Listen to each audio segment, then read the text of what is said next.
அதே என்னண்ணே, இந்த சேலம்னாலே சர்ச்சை தானே. அவரே ஒரு வகையில இதுல சிக்க வைக்கப்பட்டாரா, இல்ல அவரே பர்பஸா இதை செஞ்சாரா, இல்ல அவரோட அட்ராசிட்டி தாங்க முடியாம டேப் பண்ணி வெளில போட்டுருவோம்டான்ட்டு போட்டாங்களா?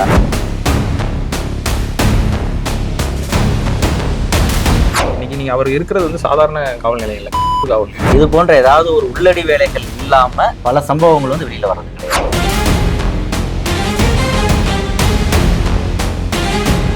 இது போன்ற நபர்களை இது போன்ற இடங்கள்ல அனுமதிக்காத அளவுக்கு பல நாள் திருடன் ஒரு நாள் அகப்படுவாங்கிறது தான் ஒரு. இதை தாண்டி வேற எவனாவது மணல்ல கை வச்சேன்னா அவ்வளவுதான். அண்ணே வணக்கண்ணே. வணக்கம்ண்ணே. மணல் மேட்ரு என்னன்னே ரொம்ப காரசாரமா போயிட்டு இருக்குது தமிழகத்துல. இப்பதான் யாரு எங்க மணல் எடுக்கணும் அப்படிங்கறத பத்தி ஒரு முடிவுக்கு வந்திருக்குது. ஒரு 6 மாச காலத்துக்கு தான் அந்த கான்ட்ராக்ட் அப்படிங்கறதும் இன்னைக்கு இருக்கு. இந்த குறுகிய காலத்துல எப்படியாவது சம்பாதிச்சிடணும்ட்டு தான் காசு போட்டவங்க பார்த்துட்டு இருப்பாங்க. இந்த பின்னணியில இவங்களை தாண்டி காசே கொடுக்காம நோகாம நொங்கு திங்கிற மாதிரி சிலர் அரசியல் புரசல மணல் எடுத்துட்டு இருக்கிறாங்க. அது போன்ற ஆட்களை இப்ப போலீசார் கட்டுப்படுத்த தொடங்கி இருக்கா? அதாவது அரசே இவர்களுக்கு சாதகமா அப்படிங்கிற மாதிரி சில நடவடிக்கைகள் வெளிப்பட்டிருக்குது. என்ன விஷயம்? இல்ல இவங்களுக்கு லைசன்ஸ் கொடுத்துட்டோம், இனிமேட்டு இவங்க தான் இனிமேட்டு அல்லணும், இதை தாண்டி வேற எவனாவது மணல்ல கை வச்சேன்னா அவ்வளவுதான் அப்படிங்கிற மாதிரி அரசு தரப்புல இருந்தே வான் பண்ற மாதிரி அப்படிதான் எடுத்துக்க முடியும். நடக்கக்கூடிய சம்பவங்கள் ஒரு சில சம்பவங்கள் அப்படி இருக்குண்ணே. சொல்லுங்க. ஒரு சில சம்பவங்கள்ல இப்ப சமீபத்துல திருச்சி டிஐஜியா இருக்கக்கூடிய வருண்குமார் ஒரு அதிரடி ரைட் பண்ணாரு. அந்த மணல் கும்பல லாரியோட பிடிச்சாரு. கரூர் மாவட்டத்துடைய முன்னாள் அமைச்சர் விஜயபாஸ்கர் சேலம் நோக்கி போயிட்டு இருந்த ஒரு மணல் லாரியை பிடிச்சி இது பண்ணாரு.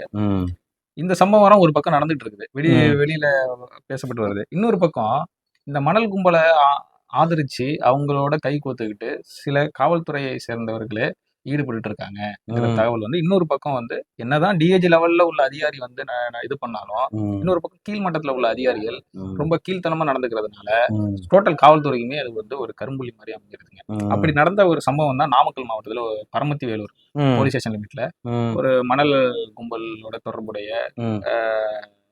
தொடர்புடையவங்கள்ட்ட கைவிட்டு பெற்றுக்கொண்டு அந்த இன்ஸ்பெக்டர் செயல்பட்டதா சொல்லி சமீபத்துல ஒரு 2 நாட்களுக்கு முன்பு அந்த கட்டாய காத்திருப்பு, ஆமா காத்திருப்பு பட்டியலுக்கே அனுப்பிட்டாங்க. இன்ஸ்பெக்டர் ராமகிருஷ்ணன் சொல்லி பரமத்தி வேலூர் இன்ஸ்பெக்டர் அவரை மாத்திட்டாங்க. இந்த சம்பவம் நடந்து 2 நாள் தான் ஆகுது. அதுக்குள்ள இன்னொரு சம்பவம் பக்கத்து மாவட்டமான சேலத்துல ஒரு வெடி வெடிக்குது. அதே இந்த சேலம்னாலே சர்ச்சை தானே.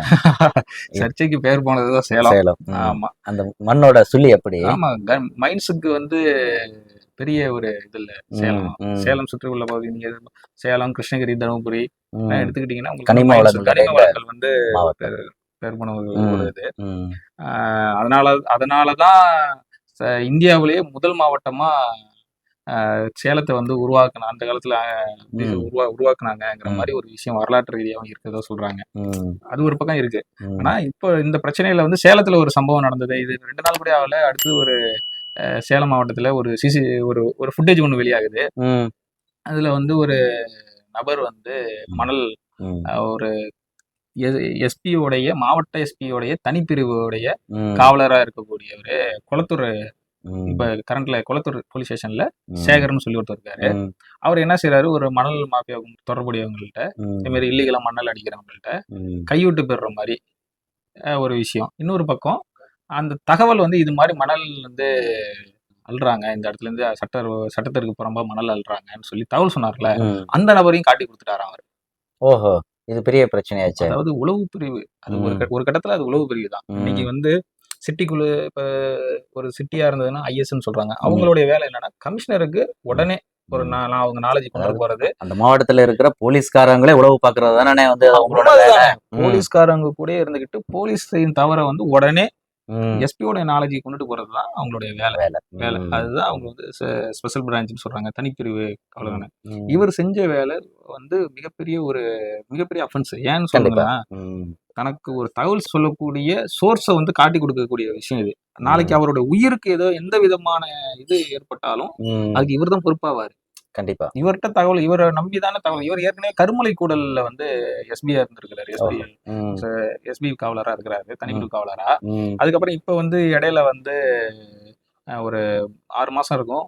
திரும்பவும் அந்த தனிப்பிரிவுல உள்ள காவலர்கள் புதுசா எடுக்கணும்னு சொல்லி ரொம்ப நாளா இருக்கிறாங்க சொல்லி எஸ்பி ஒரு முன்னெடுப்புல ஒரு எக்ஸாம் வச்சாங்க. ம். எக்ஸாம் வச்சு அந்த கேள்விகளை வந்து எழுதி அது வந்து ஏற்கனவே உள்ளவங்களுக்கும் உண்டு. இப்ப புதுசா போய் விருப்பப்பட்டு போறவங்களுக்கும் உண்டு. அந்த எக்ஸாம்ல பாஸ் ஆனா அவங்களுக்கு வந்து எஸ்பி போலீஸ் தனிப்பிரிவு காவலரா அது இது தனி பண்ணாங்க. கௌரவமான பதவி இல்ல. எல்லா ஆமா, போலீசார் மத்தியிலயும் ஒரு மரியாதை மிகுந்த ஒரு பதவி தானே அது. ஆமா. இத வந்து கரெக்ட்டா நானும் நம்ம சேலத்துல இருந்தோம் இல்லையா? இத வந்து இந்த விஷயத்த வந்து ஒரு நல்ல இதா எடுத்து கொண்டுட்டு போனாரு எஸ்பி. ம். எஸ்பி இன்ஸ்பெக்டர் செந்தில்ன்னு சொல்லி இருக்கிறாரு சேலத்துல. ம். அவ அவங்க தான் இந்த விஷயங்கள எல்லாம் முன்னெடுத்து, இது மாரி நீண்ட நாளா இருக்கக்கூடிய காவலர் தனிப்பிரிவுல இருக்கக்கூடிய காவலர்களெல்லாம் லிஸ்ட் எடுத்து, ம். இவங்களெல்லாம் ஸ்டேஷன் டியூட்டிக்கு போட்டுவிட்டு, ம். அதுக்கப்புறம் புதுசா உள்ளவங்களுக்கு ட்ரெய்னிங் இது பண்ணி, இது மாரி ம். எக்ஸாம்லாம் வச்சு இது பண்ணி, ஒரு எஸ்பி இன்ஸ்பெக்டர் அவங்க தான் ம். பண்ணது. ம். இந்த இது மாரி ஆட்கள் வந்து, ம். இது மாரி தனிப்பிரிவுக்குள்ள வந்து, அவங்களுடைய சுய இதுக்காக ஒரு க ம ஒரு தகவல் காவல்துறைய நம்பி தகவல் சொல்லக்கூடிய ம். இல்ல, நபர பணம் வாங்கிட்டு போறது கூட ஒரு பிரச்சனை இல்லண்ணே. அது ஏதோ ஒரு விதத்துல அவர் வந்து போகலாம். ஆனா ஆமா. அப்ப பிரச்சனை இல்லைங்கிற இல்ல. ம். அந்த காக்கி இல்ல உடைக்குன்னு ஒரு அது இது அது வந்து இருக்குது. அந்த அவரோட கவு தனிப்பட்ட கா விவகாரமா காவலருக்கு மாறி போயிருதுண்ணே. ஆமா. அது என்னதான் 2மே காவல்துறைக்கு வந்து அவப்பெயரை ஏற்படுத்தக்கூடிய சம்பவங்கள் தான். ம். அத மறுப்பதற்கு இல்ல. ஆனா பணம் வாங்குறதுங்கிறது வந்து அவருடைய தனிப்பட்ட விவகாரமா, துறை ரீதியான நடவடிக்கைங்கிறதோட அது வந்து முடிஞ்சு போயிடும். ம். ஆனா இது நம்பகமான தகவல் சொன்னவரை வந்து சம்பந்தப்பட்ட நபர்கிட்ட காட்டி கொடுக்கறதுங்கிறது வந்து அது மத்தவங்க சம்பந்தப்பட்ட விவகாரம் இல்ல. போலீஸ நம்பி யார் தகவல் சொல்லுவா? யார் தகவல் சொல்லுவாங்க? அதானே ரொம்ப முக்கியம். அது வந்து பெரிய ம். அஃபென்ஸ் தானே அது. கண்டிப்பா. இப்போ வந்து இது தொடர்பா வீடியோவே வெளியாயிருக்கு. இவர் பணம் வாங்குன வீடியோ ம். இல்லையா? ம். இதை இவர் வாங்குனத வந்து சம்மந்தப்பட்டவங்களே வெளியிட்டாங்களா? ம். இல்ல இத ஏதோ டிராப் பண்ணாங்களாங்கிறதுக்கு தான் நமக்கு இல்ல இப்ப நீங்க சொல்றதுல இருந்து பார்க்கும் பொழுது, அந்த தனிப்பட்ட எஸ்பி போலீஸோட பின்னணி என்னங்கிறது நமக்கு வந்து தெரிய வரல. ம். அவரே ஒரு வகையில வந்து இதுல வந்து இப்படி சிக்க வைக்கப்பட்டாரா? ம். இல்ல வந்து அவரே பர்ப்பஸா வந்து இத செஞ்சாரா? ம். இல்ல அவரோட அட்ராசிட்டி தாங்க முடியாம வந்து டேப் பண்ணி வந்து வெளில போட்டுருவோம்டான்ட்டு வந்து போட்டாங்களா? இதுல தான் நம்ம ஒரு விஷயத்த வந்து விசாரிச்சோம்.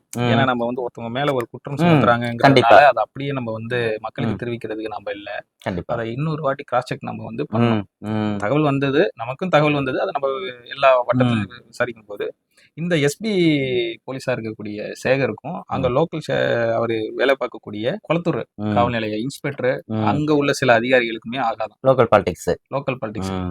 இவர் வந்து எல்லாத்தையும் தனக்குங்கிறதுல தனக்கும் பங்கு உண்டு. இல்ல தனக்கு தான்ங்கிற மாரி ஒரு ம். விஷயத்த ம். முன்வைக்கிறதுனால, ம். அவங்களுக்கு கிடைக்கிறது கிடைக்காம போகுதுங்கிற ம். ஒரு விஷயம் அங்க வந்து ஒரு பிரச்சனையா இருக்குதாம். இது ம். வந்து அங்க உள்ள வட்டாரங்கள்லயே தெரிவிக்கிறாங்க. ம். அப்ப இந்த பிரச்சனை கூட அவருக்கு வந்து இப்ப நடந்த ஒரு சம்பவத்துக்கு வந்து ம். அவர் மாட்டிக்கக்கூடிய ஒரு சம்பவத்துக்கு வந்து ஒரு வழிவகையா போயிடுச்சு. பல கண்டிப்பா. நாள் திருடன் ஒரு நாள் அகப்படுவாங்கிறது தான் ஒரு இது. ஓகே. ஆனா அது யாருமே வந்து அவ்வளவு எளிதா அகப்பற்ற மாட்டாங்க. ஆமா. இது போன்ற ஏதாவது ஒரு உள்ளடி வேலைகள் இல்லாம ம். பல சம்பவங்கள் வந்து வெளியில வர்றது கிடையாது. கண்டிப்பா. இன்னைக்கு நீங்க அவர் இருக்கிறது வந்து சாதாரண காவல் நிலையம் இல்லங்க. ம். குளத்தூர் காவல் நிலையம். ம். நீங்க வந்து கர்நாடகாவோட பார்டர் ம். கர்நாடகாவோட பார்டர் எது வந்தாலும் இந்த வழியால தான் வந்தாகணும். வந்தாகணும். குளத்தூர் அதுக்கப்புறம் தான் மேட்டூர். ம். இப்படிதான் வந்தாகணும். மணலோட முடிஞ்சிட்டா பிரச்சனை இல்ல. ஆமா. மணல தாண்டி வேற எதுக்காவது வந்து இந்த மாரி வந்து காச வாங்கிட்டு அனுமதிச்சுட்டாங்கன்னா, அது பெரிய சார் பிரச்சனை இல்ல. சேலம் மாவட்டம் போதைப் பொருள்கள்ல ரொம்ப பாதிக்கப்பட்டிருக்கு. நம்ம கடந்த வீடியோலயே நம்ம பேசியிருக்கோம் பேசியிருந்தோம். சார். ஆமா, அப்ப ஆமா. அதுவும் வந்து மற்ற வருது. மாநிலங்கள்ல இருந்து உள்ளார வருது. அது கர்நாடகா போன்ற மாநிலங்கள்ல இருந்து ஈஸியா ஊடுருவுது. போதை ம். வஸ்துக்கள் ஊடுருவுதுன்னு சொல்லி நம்ம பேசியிருக்கிறோம். ம். அப்போ இது மாரி அங்க தனிப்பிரிவு காவலர வச்சுக்கிட்டு நம்ம வந்து பிடிக்க முடியும்னா எப்படி பிடிக்க முடியும்? ம். குற்றவாளிகளோட கைகோத்துக்கிட்டு தானே அவரும் இருப்பாரு. ம். ம். இப்போ இந்த விஷயம் தொடர்பா இப்போ விசாரணை போயிட்டு இருக்குது. ம். எஸ்பி வந்து அதுல வந்து அவருக்கும் அவர் நாலேஜுக்கும் எல்லாமே போயிடுச்சு. எல்லா மட்டத்திலயும் அவங்களும் விசாரிச்சுட்டாரு. ம். அந்த வீடியோ காட்சிகளெல்லாம் பார்த்து இப்போ விரைவில் அதுல வந்து ஏதோ ஒரு மாற்றம் நடவடிக்கை துறை ரீதியான நடவடிக்கை இருக்குங்கிறது ம். சொல்றாங்க காவல்துறை வட்டாரங்களை சேர்ந்தவங்க. சரிங்கண்ணே. இது போன்ற நடவடிக்கைங்கிறது வந்து போலீசார் தரப்புல எப்படி எடுக்குறாங்கங்கிறது தான் ரொம்ப கவனிக்கத்தக்கதா ஆமா, வந்து இருக்கு. ஆமா. இத பூசி மெழுகிட்டு போகாம, இது போன்ற நபர்கள வந்து இது போன்ற இடங்கள்ல அனுமதிக்காத அளவுக்கு சரியான நடவடிக்கை போலீசார் வந்து மேற்கொள்ளணும் அப்படிங்கிறது தான் தொடர்ந்து பேசலாங்க. ஓகே. நன்றி.